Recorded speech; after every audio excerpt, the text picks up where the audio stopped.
Assalamualaikum warahmatullahi wabarakatuh. Waalaikumsalam warahmatullahi wabarakatuh. Iya, kami dari kelompok 2 mahasiswa pasca sarjana program Pendas. Di sebelah saya, ini sebenarnya kemerangan diri dulu nih. Di sebelah saya ada Karena Lofi. Iya, saya Lilis sebagai host. Saya Eva Fauzia. Dan saya Nikmah Rahmani. Iya, kita ini akan bincang-bincang asik nih ya, bincang-bincang asik tentang tokoh pendidikan. Asik ini apa sih asik? Tahu nggak Asik atuh ada 1, 2, 3. Aktif, Kreatif. aktif, Santai, ilmu, dan kreatif. Iya. Jadi pembicaranya bukan hanya ngomong-ngomong aja ya. Iya. Kita ini bicara santai tapi berilmu. Benar. Gitu. Dan penuh dengan kreatif juga. Insya Allah. Amin. Nah, kita nih akan bincang-bincang ini tentang tokoh pendidikan. Siapa Selama tuh? ini kan, Siapa ya? selama ini kan yang kita kenali masyarakat luas ya umumnya, masih pada umumnya yang mengenal tuh hanya Ki Hajar Dewantara, terus Ahmad Dahlan. Iya, Ahmad Dahlan, Dewi Sartika. Dewi Sartika, Kartini. R.A. Kartini. Iya. Nah, yang Ini ini siapa nih sekarang? kita akan membahas tentang Muhammad Syafi'i. Dulu kita kenalnya Imam Syafi'i ya. Iya. Yang mungkin ini sama gak sih ini tokohnya antara Imam Syafi'i dengan Muhammad Syafi'i. Nah ini akan kita Pasti kupas beda. nih. Pasti Sama nggak nih beliau yang kita maksud ini? Iya. Yang kita maksud ini sama nggak tokohnya gitu? Pastinya beda ya. Ya. Nah bedanya siapa gitu? Nah ini kan kita kupas nih tentang sejarahnya. Siapakah Muhammad Syafi'i ini? Terus karya-karyanya bagi Indonesia itu apa aja gitu. Ini akan kita kupas habis di sini, kupas tuntas dah pokoknya. Terus apa sih konsep-konsepnya bagi pendidikan Indonesia? Masya Allah. Terus Dari pemikiran Ah, beliau Muhammad Syafi'i ini ya. Iya, dari pemikiran Muhammad Syafi'i ini tentang konsepnya, tentang implementasinya bagi pendidikan kita saat ini, gitu loh. Gitu ya. Mantap Apa ini. aja gitu. Luar biasa ini. Iya. Nah, ini kita akan membahas sejarahnya. Kita harus Iya, tahu dulu betul, nih. betul, Harus iya. tahu dulu siapa sih? dia? Siapakah Oh, dia? siapa dia? Tidak kenal maka tak sayang. Betul. Iya, tidak kenal maka ta'aruf, Bu. Itu yang sekarang. Ya sekarang Salah ini ya? kenalan dulu. Kenalan dulu, Iya, ta'aruf kita dulu. kenalan dulu ya, kenalan dulu dengan Kalau- Muhammad Syafi'i ini. Nah, Bu Erna nih, bagaimana nih? Siapa sih Muhammad Syafi'i ini? Kan kita harus ini nih sejarahnya. Oh iya. Dia kok bisa jadi tokoh pendidikan Indonesia nih? Gitu. Masya Allah ya. Masya Allah banget ya. Iya. Iya, silakan Bu Erna. Ya, oke. Bismillahirrahmanirrahim. Muhammad Syafi'i itu adalah orang Kalimantan sebenarnya, karena lahirnya di Pontianak, bukan orang Padang Pariaman. Seperti kalau memang dia besarnya di Padang Pariaman, tapi dia asli orang Pontianak dan lahir tanggal 31 Oktober 1893. Berarti hijrah ke Padang ya. Iya. Dari Pontianak dia pindah masa kecil karena udah tidak punya ayah. Beliau yatim ya. Yatim. Sejak kecil itu yatim. Iya, betul, dia yatim. Dan kehidupannya itu menjadi orang, kalau sekarang bilang anak kecil ya, itu dia berjualan kue keliling. Nah, ketika berjualan kue keliling dia melihat suatu sekolahan. Di sana dia kok tertarik ya untuk sekolah, tapi kan nggak punya uang untuk sekolah. Akhirnya dia cuma ngintip-ngintip di sana. Semangat banget ya. Iya. Kepo ya, kalau kata anak sekarang kepo bener gitu ya. Sebenarnya Kepo sedih ya, sekali sedih ya. ya kalau kita punya jadi ibu gitu kan, terus Iya, anaknya pengen sekolah anaknya kan pengen rasanya sekolah. gimana gitu ya. Tapi syukur alhamdulillah ternyata ada seorang guru yang memperhatikan kebiasaan anak ini nih. Selalu Anak ngintip iya, gitu ya. ngintip aja, dan kelihatannya anak ini kayak punya antusias untuk sekolah kan. Kemudian didekati oleh guru itu, apakah mau sekolah, dan ternyata anak itu mau sekolah. Nah, guru itu namanya ya Bapak atau Engku Marah Sutan. Dia Marah mempunyai, Sutan. dia karena dia kepengen sekali sama anak ini, tertarik sama anak ini, dia Harusnya diangkat. Betul. Dia minta izin sama istrinya Khadijah untuk mengangkat anak ini. Muhammad Ya, Syafi'i. iya. Akhirnya anak ini terbiasa dalam kehidupan atau lingkungan hidup kehidupannya itu menjadi lebih baik kan, karena menjadi anak Alhamdulillah ya. Dia Jadi hidup dia bisa bersekolah ya. punya orang tua angkat. Betul, istilahnya. orang tua angkat yang Yang sangat lengkap memperhatikan ya. yang sangat memperhatikannya, mulai dari iya. bajunya, sekolahnya, kebutuhan itu diperhatikan ya kan. Bahkan kehidupannya pun juga dia semasa kecil itu karena di sana di Padang itu masih matrilinear ya. Jadi semua upaya yang dilakukan ibunya itu dilakukan juga sama engku ini Syafi'i gitu. Dia ngebantu ibunya, bantu melipat pakaian, ngebantu masak, ngebantu menjahit, Mudah mandiri ya. gitu ya. Kalau jadi keterampilan-keterampilan yang memang tidak disadari akhirnya memandirikan diri sendiri gitu kan. Banyak kan anak seumur kayak gitu kan mereka Iya. maunya main-main aja ya kan. Iya, Maunya banyak sekarang, mainnya. heeh. Sekarang ini semua serba dilayani ya. Ternyata kalau orang tua di zaman itu mereka memberi pendidikan yang benar-benar kepada anaknya untuk mereka hidup bisa mandiri di masa mendatang.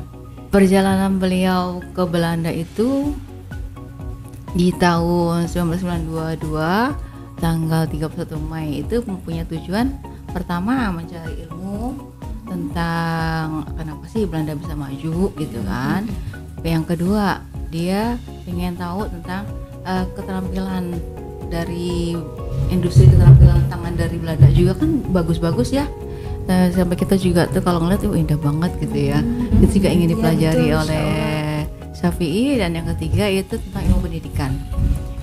Dia kepengen juga ilmu pendidikan yang ada di Belanda itu bisa dijadikan pembelajaran di Indonesia. Bisa diterapkan gitu Diterapkan, ya. iya. Diterapkan di Tapi Indonesia. apakah seperti itunya ya kita lihat. Nah, ketika dia di Belanda selama 3 tahun, dia mendapatkan ijazahnya 4 ijazah. Masya Allah. Luar biasa. Biasa ya. Keren ya, ya Allah. Kita biasanya belajar ya kalau sekolah cuma dapat satu. Itu Ini bisa bedanya dapat empat. pendidikan di Indonesia dengan pendidikan di Belanda. Kalau di Indonesia kan hanya mementingkan akademik aja kan. Sedangkan Saya kalau di sana non-akademiknya. ya non akademiknya. Kalau kita sekarang sertifikat kali ya. Sertifikat Iya. keahlian. Iya. Itu zaman dulu ya Belanda. Ya, itu zaman dulu udah ada. Menghargai. Belanda itu maju banget ya pendidikannya ya. Ya, pertama itu dia mendapat sertifikat ijazah sebagai guru Eropa. Kemudian yang kedua dia mendapat ijazah musik, ketiga dia mendapat ijazah keterampilan tangan, dan keempat dia mendapat ijazah menggambar. Nah, seperti itu. Jadi 4 unsur inilah yang membuatkan dia menguatkan dia untuk membuat sekolah di tanah air. Nah, tapi ketika dalam perjalanan pulang pun dia mampir dulu ke Jerman. Di Jerman dia juga bertemu dengan temannya lagi bernama itu Kensensennya. Dia melihat sekolahnya itu memiliki sistem Arbeit School ya, di mana sekolah itu memadukan ilmu akademik dengan ilmu keterampilan. Dipadukan ya, Dikombin ya. Dia semakin menguatkan lagi kan. Ternyata sekolah di Eropa itu juga ilmu akademik dan keterampilan itu memang harus ada gitu. Jadinya membuat anak itu mandiri secara utuh. Ya kalau misalkan ketika dia membuat kalimat engkau adalah engkau gitu kan, yang diingin sampaikan bahwa anak itu mempunyai kemampuan dan keterampilan serta Allah memberikan fitrah padanya, dia itu harus kembali sepertinya dirinya dia, bukan seperti kemauan ibunya atau kemauan dari bapaknya. Jadi atas kemauannya dia ya. Berarti Itu yang mendasari. setiap individu itu berbeda ya gitu. Situ kan individu. Betul. Engkau adalah engkau. Ini maksudnya kayak gimana nih, Bu Erna nih? Engkau adalah engkau itu kayak gimana? Iya. Mungkin dulu, mungkin bukan dulu ya. Di sekarang ini kan banyak tuh orang tua yang kepengennya dulunya dia pengen jadi dokter gitu kan.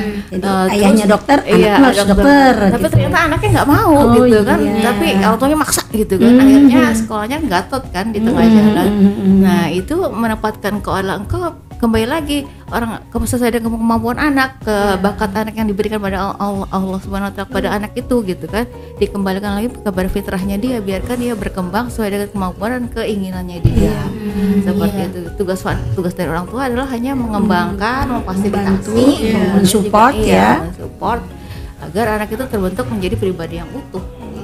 Gitu. Luar biasa ya pemikiran dari Sangat inspirasi ya. Iya, betul. Iya.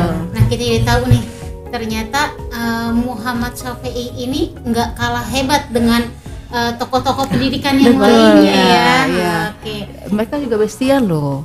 Oh dengan Ya, dengan Bapak Ki Hajar Dewantara itu. Oh, iya. Berarti ya makanya semasa ternyata perjuangan, pemikirannya- seperjuangan. Iya. Pemikirannya bisa ini ya. Ada irisan-irisan pemikiran dengan Ki Hajar Dewantara ya. Karena ternyata mereka di masanya itu mereka bestie. Jadi sering bertukar pikiran, sering ngobrol bareng ya. Makanya jadi pemikirannya tentang Ya, pendidikan. makanya ketika kembali ke tanah air ya kan, kalau Ki Hajar Dewantara membentuk mahasiswa, dan kalau itu Bapak Muhammad Syafi'i ini membuat INS ya Oh kan? INS. Iya. Oke. Tadi nih ya bener apa namanya Muhammad Syafi'i ini jauh-jauh nih belajar ke Belanda untuk mengetahui gitu kan pendidikan di Belanda yang bisa diimplementasikan di Indonesia gitu Iya, kan. betul, Tadi sudah dikatakan. cita-citanya kan membuat sekolah di Membuat tanah sekolah. air, Berarti ya. Muhammad Syafi'i ini membuat sekolah sepulang Iya. dari Belanda, membuat sekolah di Indonesia. Betul. Gimana nih Bu Nikmah nih? Sekolah apa yang didirikan oleh Muhammad Syafi'i ini? Iya, alhamdulillah Muhammad Syafi'i begitu kembali ke tanah air, dia bisa membangun sekolah untuk wilayah sekitar di daerah Sumatera Barat. Sumatera Barat. Berarti Iya, tempat tinggalnya. tinggalnya dia bukan Padang tanah Pariaman bukan ya? ya, Padang Pariaman. Pariaman, bukan tempat dia lahirnya ya, Iya, tapi dia kembali ke tanahnya di bagian Sumatera Barat.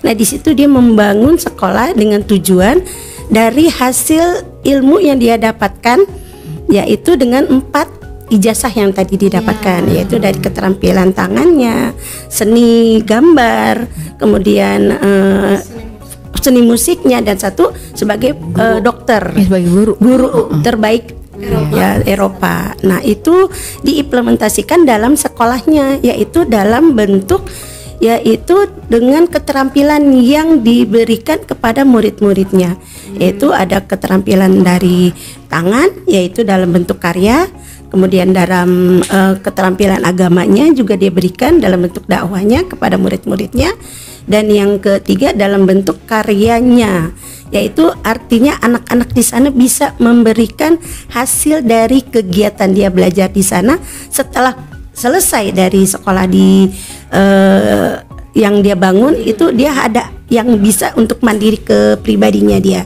Jadi artinya si anak ini nanti setelah lulus sekolah, dia tidak hanya membuat dengan ilmunya saja, tapi dia bisa berkarya. Jadi misalnya yang dia membangun sekolah kayak tanah perkebunan ya, bercocok tanam. Nama sekolahnya apa ya, Bu? Nama sekolahnya itu Indonesian Netherlands School, yaitu Indonesia INDS Netherlands School, betul. INS ya. INS. Kenapa nih? Bu Era, tadi kan apa namanya Muhammad Syafi'i ini kenapa pendidikannya itu lebih mengedepankan pada keterampilan tangan? Gitu loh. Kenapa? Iya. Kenapa keterampilan tangan? Ya, karena dengan keterampilan tangan dia itu dia bisa menciptakan hasil karya dari kalau misalnya dengan ilmunya aja dia tidak bisa memberikan apa yang dia ingin mau nih. Misalnya seperti yang namanya integritas ke sekolah itu kan bukan hanya ilmunya aja yang tertanam, tapi keterampilan dan karakternya juga ada. Ya, sehingga dia bisa membentuk anak dengan cara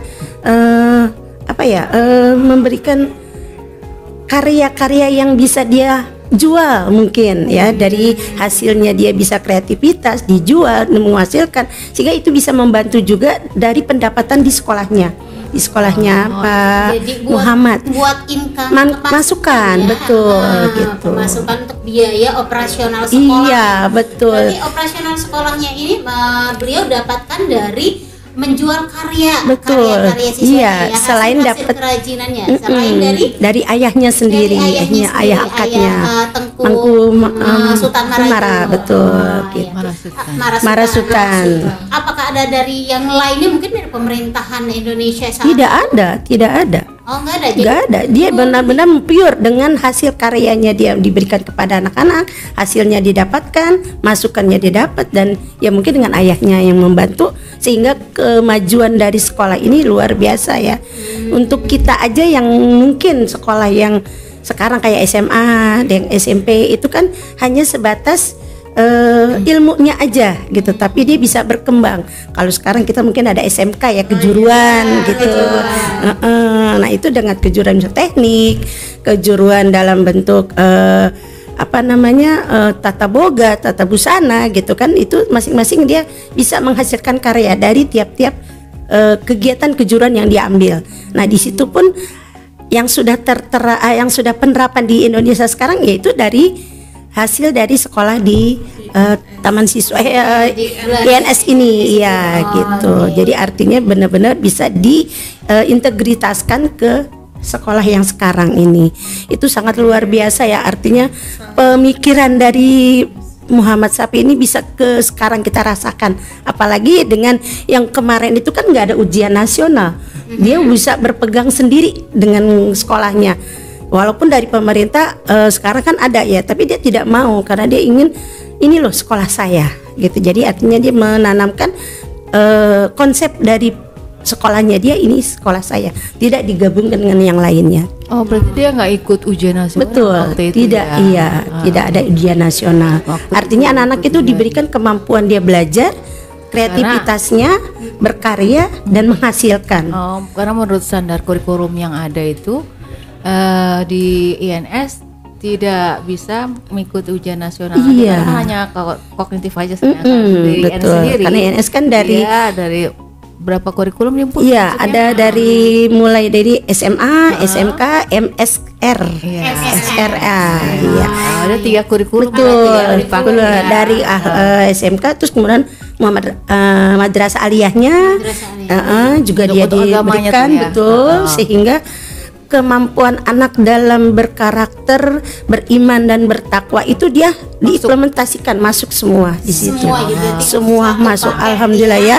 Karena pemikiran yang luar biasa itu belum tentu kita dapatkan mungkin kalau yang bikin bangun sekarang ya. Dari betul. Iya. Gitu. Masya Allah ya, beliau ini kan bisa tokoh zaman dulu Iya, ya. bisa mikir ke sini ya gitu. Pemikirannya luar biasa, sedangkan kan saat dulu itu hanya para priayi yang bisa sekolah ya kan.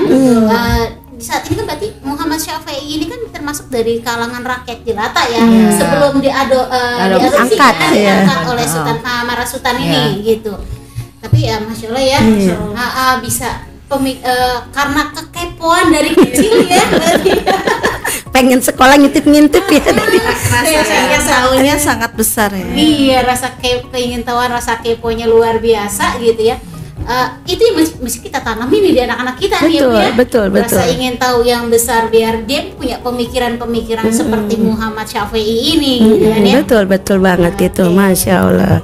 Mudah-mudahan di kita implementasi ini sebagai guru ya, yang sekarang apalagi udah kurikulum merdeka itu bisa dimasukin ke situ ya. Gitu. Iya, bisa berjalan dengan selaras dari ilmunya, karyanya, kemudian kekepoan kita ingin tahu rasa yang tinggi gitu kan, dan karakter untuk anak yang itu juga udah terjaga. Dari Jadi guru harus mempunyai pematik-pematik ya, itu betul sekali yang membuat motivasi anak. Ya mudah-mudahan ya di kitanya juga ya, betul ya, insya Allah. Betul. Nah, tanpa ada pematik anaknya nggak Iya, nggak mungkin. Betul, nggak mungkin berjalan ya, nggak mungkin iya. tercipta. Tadi kan Bu Ritmo udah jelasin nih karya-karya dari Muhammad Syafii ini. Iya, Setelah prasasti pulang dari setelah pulang dari Belanda, beliau membangun sekolah INS. Tadi kepanjangannya INS? Indonesian Netherlands School. Iya. Iya. Nah, terus apa nih kenapa sih Muhammad Syafi'i ini sampai membangun sekolah ini? Apa sih konsep-konsep pendidikannya dia ini? Apa tuh?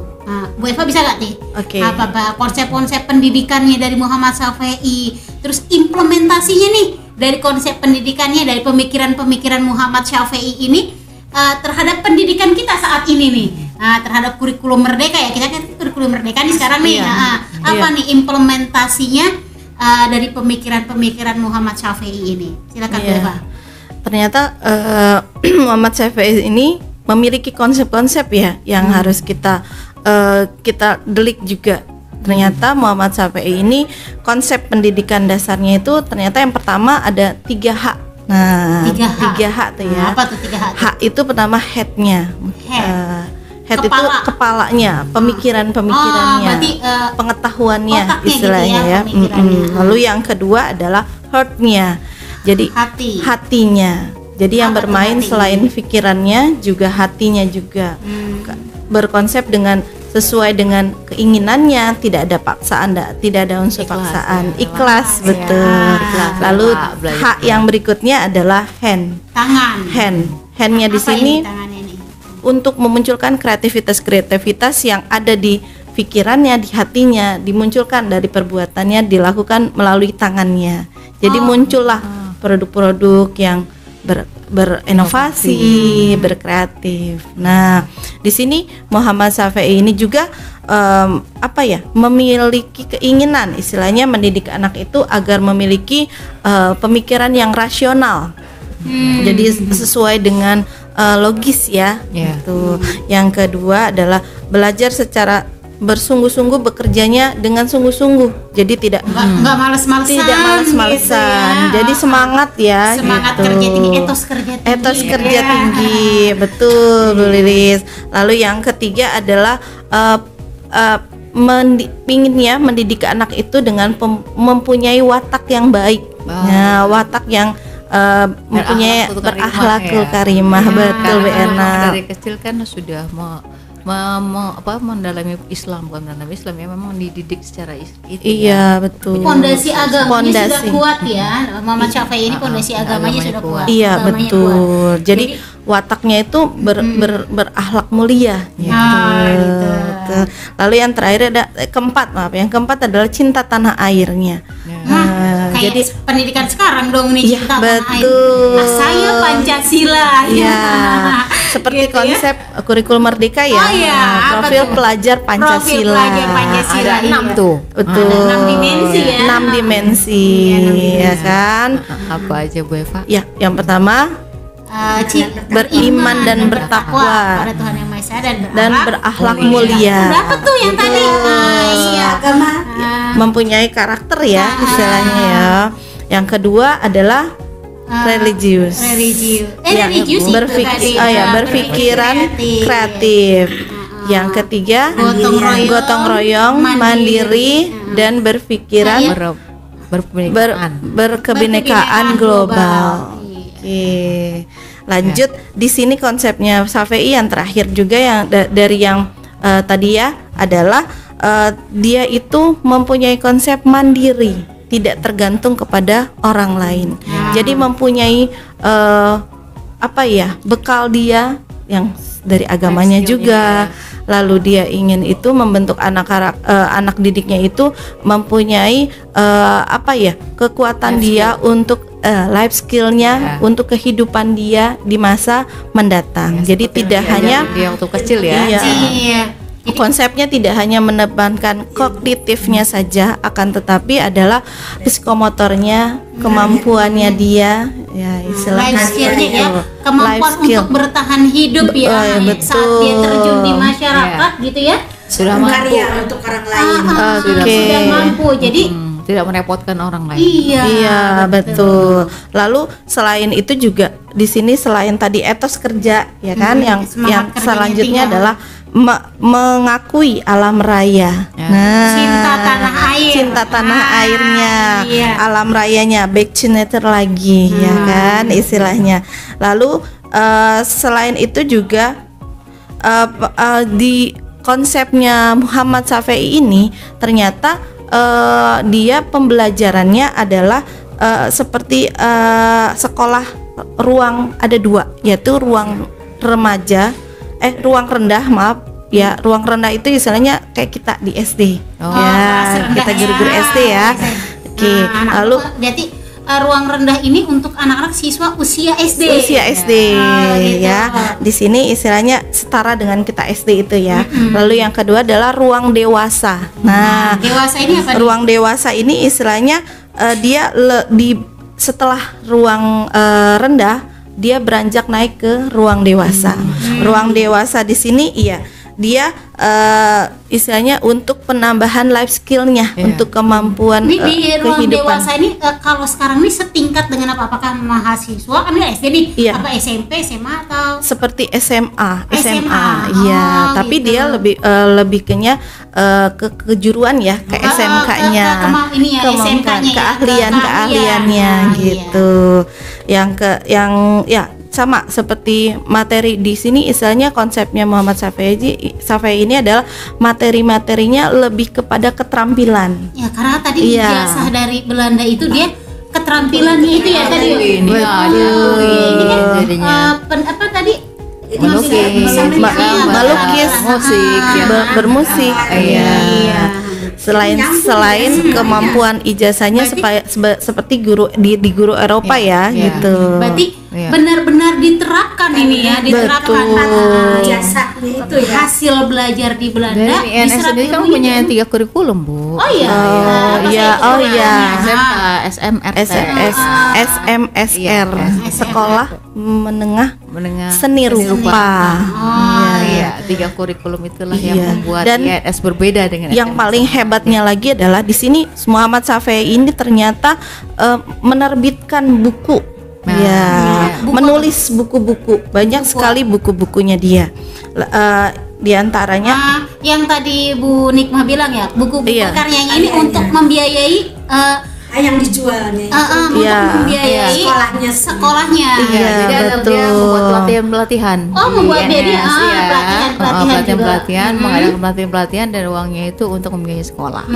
Untuk mendirikan sekolah. Operasional sekolahnya berarti dapatnya dari besar sana. sekali kan untuk biaya operasional sekolah itu kan. Betul. Sedangkan ini yang sekolah di sini, yang sekolah di INS ini, apakah rakyat jelata? Secara kita dulu kan hanya untuk kaum pria ya.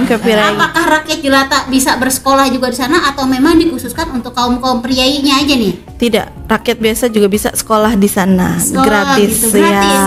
Makanya Muhammad Syafei ini mempunyai konsep, istilahnya dia menjual buku-bukunya untuk mendanai mendirikan sekolah ini dengan gratis untuk anak-anak yang lain ya, selain priai bisa ikut sekolah.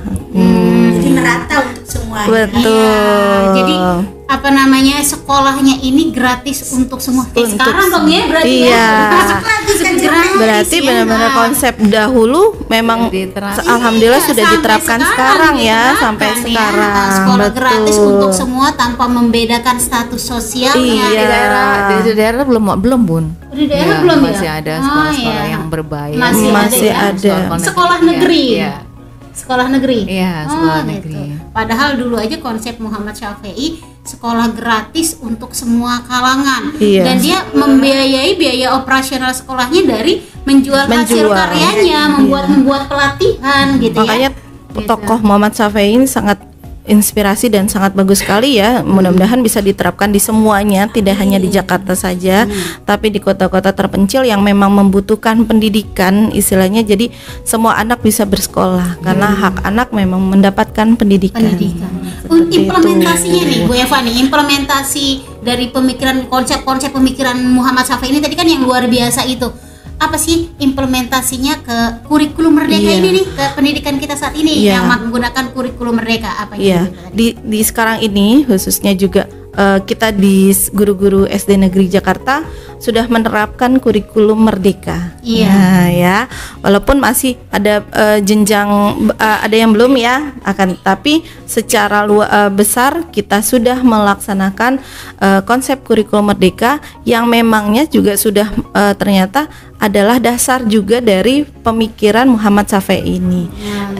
Walaupun kurikulum Merdeka ini kan katanya dasar pemikirannya dari Ki Hajar Dewantara. Ternyata kan bestie. Iya. Wah, bestie dia. Akan tetapi bestie ya. Punya pemikiran sama ya. Pemikiran yang sama.